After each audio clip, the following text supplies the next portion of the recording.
찾았으면 아멘. 다우절이 한 목소리를 읽도록 시작. 엘리가 매우 늙었더니 그의 아들들이 온 이스라엘에게 행한 모든 일과 회막문에서 수종드는 여인들과 동침하였음을 듣고 그들에게 이르되 너희가 어찌하여 이런 일을 하느냐. 내가 너희의 악행을 이 모든 백성에게서 듣노라. 내 아들들아 그리하지 말라. 내게 들리는 소문이 좋지 아니하니냐. 너희가 여호와의 백성으로 범죄하게 하는도다.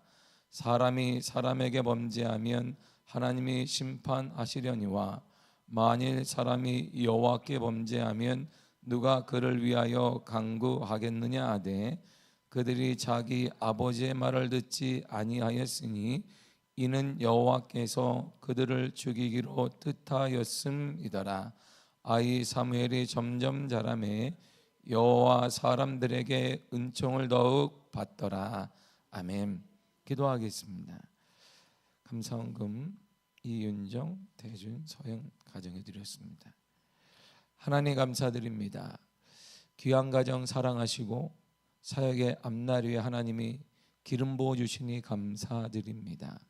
사역을 통하여서 믿음의 역사가 나타나게 하시며 하나님의 확장이 드러나게 하시며 영원권의 역사가 나타나는 놀라운 은혜 허락하여 주옵소서. 일평생 쓰임받는 귀한 삶이 되게 하시며 가정이 되게 하시며 목회자가 되게 하여 주옵소서.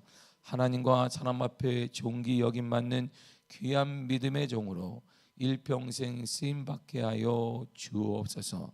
오늘 아침에도 우리에게 단잠 허락하셔서 주의 전에 나와 하루를 열게 하신 은혜를 감사드립니다. 하나님 만나는 시간 허락하심을 감사드립니다. 날씨가 많이 추워졌습니다. 그럼에도 불구하고 하나님을 만나고자 하는 귀한 열정을 주시니 감사드립니다. 머리부터 발끝까지 하나님 강건하게 하여 주시고 이 추운 겨울에 하나님의 은혜로 따뜻하게 하시며 감기도 이겨낼 수 있는 놀라운 은혜 허락하여 주옵소서. 예수님의 이름으로 기도했습니다. 아멘. 오늘 본문은 이 늙음에 대한 정의가 나옵니다. 우리가 나이가 많이 늙었다 이렇게 나오는데 거기에 대한 정의가 오늘 본문에 나오게 됩니다. 22절을 먼저 다시 한번 읽도록 하겠습니다. 시작.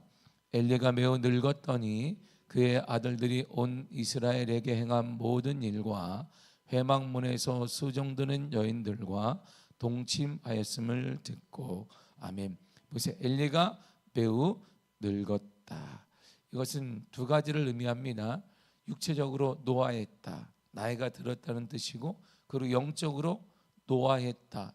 두 번째를 아마 강요하고 있는 것 같습니다. 사무엘상 4장 15절을 보게 되면 엘리 제사장의 나이가 98세였다라고 합니다. 그러니까 육체적으로 심히 노화된 상태임이 분명합니다. 그러나 그럼에도 불구하고 여기서 말하고자 하는 것은 육체적인 노화뿐 아니라 영적으로 노화되어서 새롭게 성숙하지 못하고 성장하지 못하고 있는 엘리를 우리들에게 제시해주고 있습니다. 이렇듯 영적인 노화가 오자 나타나는 현상, 육적인 노화가 나타나요. 눈이 침침해지고 노안이 왔다 이렇게 말해. 노안이 오잖아요. 이렇게 노안이. 저도 노안이 얘가 젊을 때 안과 가니까 노안이 옵니다. 내가요? 내가 지금 40살 바로 넘었는데 그러니까 노안이 오기 시작했습니다. 기분이 상당히 나빠서 노자가 들어가면 기분이 별로 안 좋더라고. 그런데 노안이 왔어요. 노안이 왔다고 저한테 그래서 그런가 보다 하고 살고 있는데 기분은 별로 좋지 않아요. 우리가. 그런데 육적인 노화가 나타나면 쇠퇴하게 됩니다. 몸이 아프게 되어지고 예전에 우리가 막 뛰어다니고 뭐 예전 같으면 뭐 슉슉 걸어다니는데 지금은 조금만 걸으면 막 아이고 일어나려면 이렇게 아이고 막 이러잖아요. 저도 뭐 이게 앉았다가 일어나려면 가만히 있어야 되는데 아이고 막 이렇게 일어난단 말이에요. 응? 그런데 영적인 노화가 뭐 어떻게 되느냐 이런 말이에요. 육적인 노 우리가 쉽게 분별해. 아 그렇구나. 우리가 외모도 우리가 알 수 있고 머리도 알 수 있고 색깔도 알 수 있고 여러 가지 모든 통화에서 육적인 노화감을 알 수 있는데 영적인 노화감에 나타나는 현상이 여기 있어요. 이것이 오늘 본문에 우리들에게 말하고자 하는 것입니다. 24절을 보겠습니다. 시작. 내 아들아 그리하지 말라. 내게 들리는 소문이 좋지 아니하니라. 너희가 여호와의 백성으로 범죄하게 하는도다. 아멘. 엘리 제사장의 아들들 홈리와 비누아 두 아들이 있습니다. 근데 그 아들을 향해서 그렇게 하면 안 된다, 그렇게 하지 말아라. 어떤 일이냐면 13절에서 17절까지를 보게 되면 신성 모독과 탐욕죄에 대한 것을 말하게 됩니다. 그리고 한 가지 더 추가된 것이 바로 22절이에요. 다시 한번 22절을 돌아가겠습니다. 시작. 엘리가 매우 늙었더니 그의 아들들이 온 이스라엘에게 행한 모든 일과 회막문에서 수종드는 여인들과 동침하였음을 듣고. 아멘. 저 보세요. 회막은 제사장들이 사역을 하는 곳이잖아요. 회막, 우리가 말하는 성막은 제사장들이 사역을 하고 그를 돕는 레위지파가 거기서 일을 해요. 그런데 그 회막과 성막 안에는 수종드는 여인들이 있었다라고 합니다. 그래서 회막문에서 성막문에서 수종드는 여인들이 있었다라고 해요. 당시 성소 규례를 따라 성소 내에서 일정한 직무를 부여받았던 헌신된 여인들이 있었다는, 차출하는 게 아니에요. 자, 지파별로 한 사람씩 차출하는 게 아니라 헌신된 여성들이 있었다는 거예요. 평생 하나님을 위해 하나님의 사역을 위해서 쓰임 받고자 하는 그 당시에 헌신된 여인들이 있어요. 출애굽기 38장 8절에도 정확한 그 내용이 있습니다. 읽도록 하겠습니다. 시작. 그가 놋으로 물두멍을 만들고 그 받침도 놋으로 하였으니 곧 회막문에서 수종드는 여인들의 거울로 만들었더라. 아멘. 보세요. 거울도 만들었어요. 얼굴도 보게 만들었습니다. 왜 사용을 누가 했느냐? 회막문에서 수종드는 여인들이 사용하도록 만든 거예요. 그러니까 모세 시대에도 있었다는 거예요. 모세 당시의 시대에도 회막 안에 처음으로 회막을 만든 사람이 모세, 하나님의 명령에 따라 회막과 성막을 만들었는데 그 안에도 시작 때부터 헌신된 여성들이 있었다는 것입니다. 그러나 성경은 이 여인들이 성소에서 무엇을 했는가? 구체적으로 말하지는 않습니다. 아마도 이 여인들은 자주 반복되는 희생제사에 반드시 수반되는 일, 그 식기를 닦아야 되잖아요. 피가 계속 묻어요. 우리가 말하는 당시 제사장들은 이렇게 거룩한 옷 그거 아니에요. 지금으로 말하면 이게 동물을 잡는, 아마 그럴 거예요. 왜냐하면 계속 피를 내야 되니까. 하얀 건 입잖아요. 피가 계속 묻어 있어요. 그러면 거기에 물두멍도 있고 피가 튀잖아요. 그리고 받아서 또 뿌려야 되잖아요. 식기계 세척이 많이 필요하단 말이에요. 왜? 피가 묻고 옷에도 묻고 그릇도 묻고 갖가지 다 묻기 때문에 그걸 누가 청소해야 되는데 거기 들어가는 사람은 다 남자들만 들어가요. 제사장, 레위지파의 남자들. 그러니까 뭘 했는지 정확히 모르겠으나 성경은 말하지 않지만 아마 모세 시대 때부터 이 여인들이 있었던 걸 보면 이러한 식기세척이나 그 밖에 뭐가 될 거 아니에요. 이게 제사장들이나 레위지파들이 음식물 준비 등 이런 일들이 아마 종사했던 것 같다라고 생각을 합니다.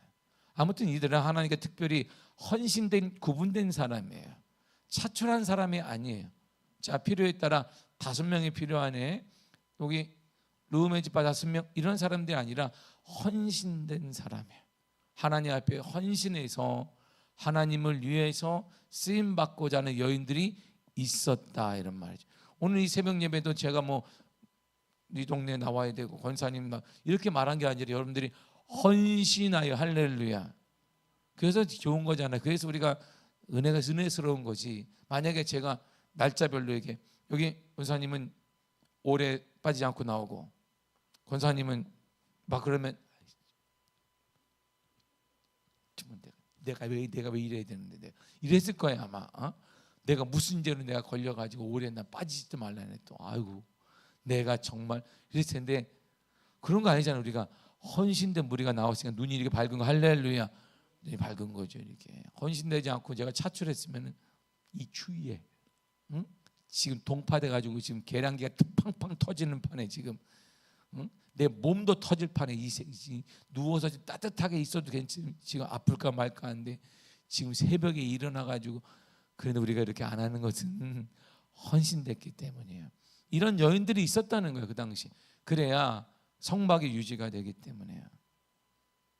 그런데 이렇게 영적으로 둔갑해진 엘리 제사장은 아들들이 지금 여러 일들을 했어요. 신성을 모독했고 탐욕죄에 걸렸고 그리고 여인들과 한 몸이 되었으며 이런 일들을 다 일어남에도 불구하고 엘리 제사장이 알아차리지 못했습니다.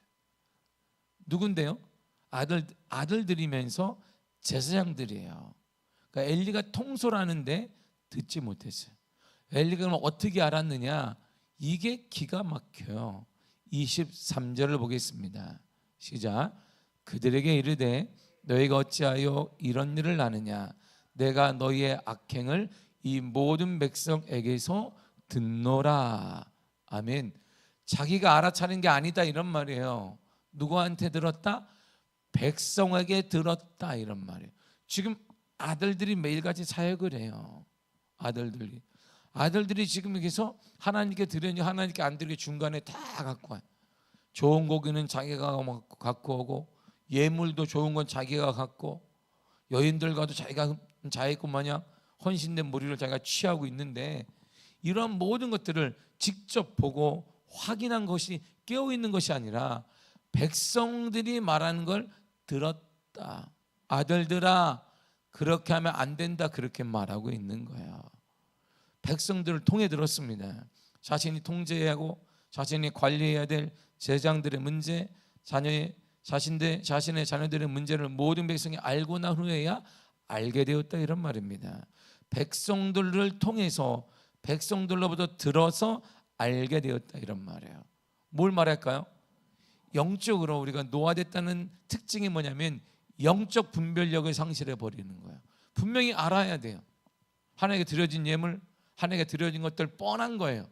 이스라엘 백성들이 드려진 게 뻔한 것인데 아들들이 악행을 감지하지 못했다는 것은 그만큼 영적인 분별력을 상실해 버렸다 이런 말입니다. 영적인 분별력을 상실해 버리는 거 바로 그것이 영적인 노화 상태이고 영적으로 우리가 처진 상태이며 성장하지 않는 것이고 구태의연한 방식이고 하나님 앞에 새롭게 되지 않는 증거라고 말해주고 있는 것입니다. 이런 죄를 제사장들이 범했습니다. 자신들의 아들들이 범했습니다. 그렇다면 더 강도 높게 비판해야 돼. 아들이기 때문에 제사장들이기 때문에 강도 높게 높은 잣대를 가지고 판단하고 단죄해야 되는데 그가 취한 걸 보래요. 그가 취한 행동은 이런 거예요. 25절 읽겠습니다. 시작. 사람이 사람에게 범죄하면 하나님이 심판하시려니와 만일 사람이 여호와께 범죄하면 누가 그를 위하여 간구하겠느냐 하되 그들이 자기 아버지의 말을 듣지 아니하였으니 이는 여호와께서 그들을 죽이기로 뜻하셨음이더라. 아멘. 말은 했어요. 얘들아 홈리야 비네아스야 그러면 안 돼. 하나님이 너희들 심판합니다. 그러면 절대 안 된다. 그랬더니 아들들이 딱 듣자마자 뭐래요? 영적 권위를 상실해 버린 거예요. 아버지로서 영적 권위와 대제사장으로서 영적 권위가 완전히 상실돼 버렸어요. 전혀 들리지 않습니다.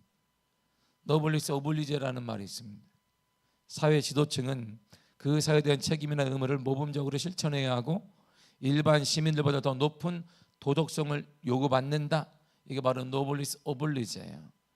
그렇다면 제사장들이니까 더 높은 도덕성을 가져야 된다 이런 말이에요. 엘리의 아들들이니까 더 높게 도덕성을 갖고 충실해야 되는데 그게 무너져 버렸습니다. 당시 사회에서 가장 높은 지도층 중 한 부류가 바로 제사장이에요.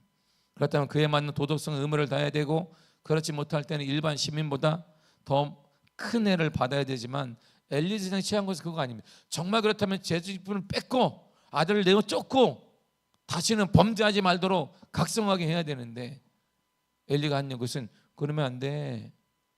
홈리야 비누아스 그러면 안 돼.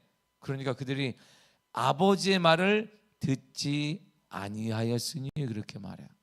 아버지 영적 권위를 상실해버리는 아버지, 영적 권위가 전혀 없는 아버지의 말에 대해서 그들은 관심도 두지 않습니다.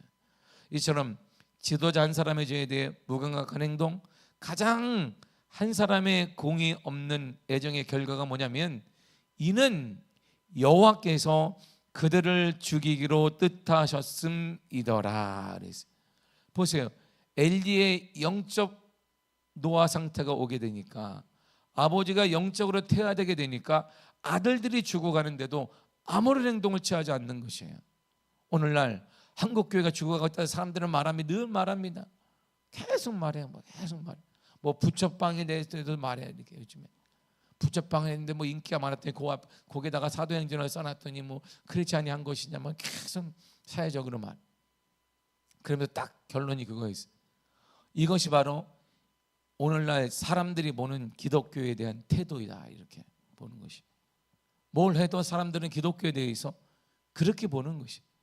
잘못이 없습니다, 나는 크리스찬이 아닙니다 얘기해도 사람들은 귀담아 듣지도 않습니다. 저 크리스찬이 그랬을 거야, 기독교가 원래 그래. 오늘날 이 사회가 이렇게 돼버렸습니다. 우리가 지금 죽어가고 영적인 것이 죽어가고 있어요. 거기에 대해서 아무런 저항이 없는 거예요. 엘리 제사장이 아무런 말도 없고 저항이 없으니까 집안 자체가 싹 죽어가고 있어요. 그래서 어떻게 됐습니까? 우리가 너무나 홈리와 비누아스는 죽고 엘리 제사장도 또 죽고 이런 일들이 그 집안에 일어나게 된 것입니다.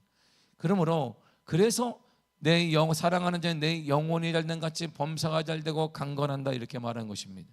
영혼이 잘못되니까 아들들이 망하게 되고 자신도 죽게 되는 일이 일어나게 되었다, 이런 말이야. 우리의 육체가 살기 위하면, 여러분들의 가정이 살기를 원하고 자녀들이 살기 위해서는 첫 번째도 뭐냐? 영의 문제이고, 두 번째도 뭐냐? 영의 문제이고, 세 번째도 뭐냐? 영의 문제인 것입니다. 영이 살아야 되는 것입니다. 여러분들의 자녀가, 우리의 자녀들이, 우리의 교회가, 우리의 가정이, 우리의 삶이 주의 은혜 가운데 형통하고 잘 되기 원한다면 첫 번째도 두 번째도 세 번째도 영이 살아야 된다, 이런 말이에요. 영이 회복돼야 된다, 이런 말입니다. 그런데 이런 타락하고 부패한 시대 보세요. 타락했어요. 제사장이 타락해 버렸습니다. 이스라엘 전체가 타락해 버렸어요. 그런데 이런 부패한 시대 속에서도 하나님의 사람은 언제나 존재합니다. 그래서 마무리가 이렇게 되는 거예요. 26절을 보세요. 시작. 아이 사무엘이 점점 자라매 여호와와 사람들에게 은총을 더욱 받더라. 아멘. 이 내용은요, 엘리를 기점으로 해서 엘리의 두 아들과 그리고 사무엘을 딱 비교해 놨어요. 이 짧은 절 안에서 엘리 제사장 기점으로 엘리의 두 아들 영적으로 타락했다, 제사장도 타락했다, 교회가 깜깜하다, 영적으로 죽었다, 이 가문도 다음 세대인 자녀들도 죽었다. 정말 깜깜하지? 그런데 하나님은 꺼져가는 심지를 끄지 않는다. 아이를 하나 두었다는, 꼬마 아이가 하나 있다, 이런 말이에요. 꼬마 아이가, 영향이 없는 꼬마 아이가 하나 있는데 이 아이가 점점 자라면서 하나님과 사람들에게 은총을 더욱 받더라 그랬어요. 은총을 더욱 받는 거예요. 하나님께 은총을 받았습니다. 이 말은 하나님의 기쁨이 되었다, 이런 말이에요. 뿐만 아니라 사람들에게도 참된 믿음의 소망이 되었습니다. 누가요? 아이 사무엘이. 저게 대단히 중요한 말이에요. 사무엘이라고 성경은 이렇게 쓰지 않았어요. 그 앞에 뭐라고 썼어요? 아이 사무엘이. 자, 구약 시대에 가장 힘없는 사람을 뽑을 때는 두 부류를 뽑아요. 아이와 과부를 뽑습니다. 왜? 지금 이 사회가 노동 집약 사회예요. 노동으로 먹고 사는 사회예요. 이 사회가. 그러니까 노동력이 최고인 거예요. 그런데 아이와 여성은 노동력을 제공하지 않아요. 그러니까 힘이 없거나 소외되거나 했을 때 부류를 딱 뽑으면 아이, 고아, 특별히 고아인 아이, 그리고 여성 이렇게 뽑는 거예요. 근데 사무엘 앞에 뭐가 붙었어요? 아이가 붙었어요. 뭘 얘기하는 거예요?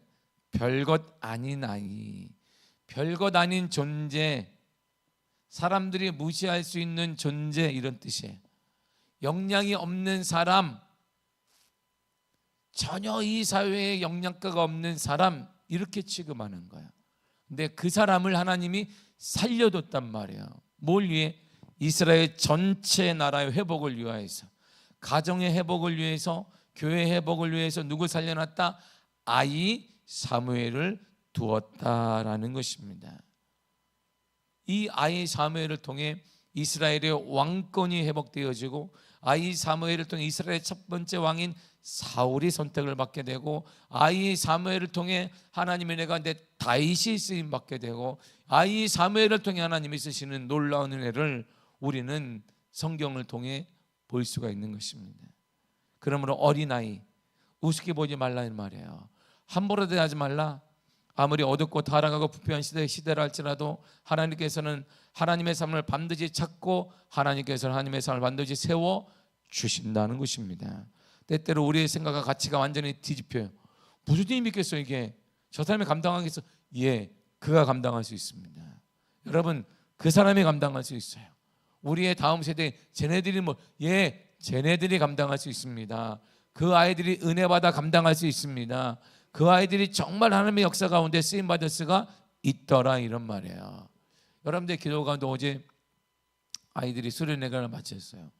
수련회를 마치고 제가 갈 때 기도해주고 또 왔어요.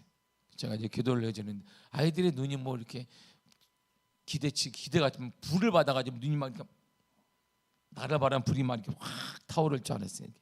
근데 아이들의 눈은 이렇게 피곤해가지고 이렇게 피곤하고 배고프고 이렇게 잘 갔다니, 예, 아멘. 그래서 걱정하지 마라, 목사님이 기도한 다음에 부페를 먹으러 간다. 그때 애들이 눈이 초롱초롱. 아, 이 말이 뭘 먹으러 가는구나, 아이들의 눈이. 쟤네들 어떻게 감당 있겠어, 이런 말이야. 무슨 쟤네들이 뭘 알겠어? 예, 하나님은 이 어두운 시대 속에서 한국교회와 이 땅의 어두운 시대를 방지하고 이 땅의 어두운 시대를 밝히기 위해서 그 아이들을 준비해 놓았다는 거야. 하나님의 방법이 그런 것이죠.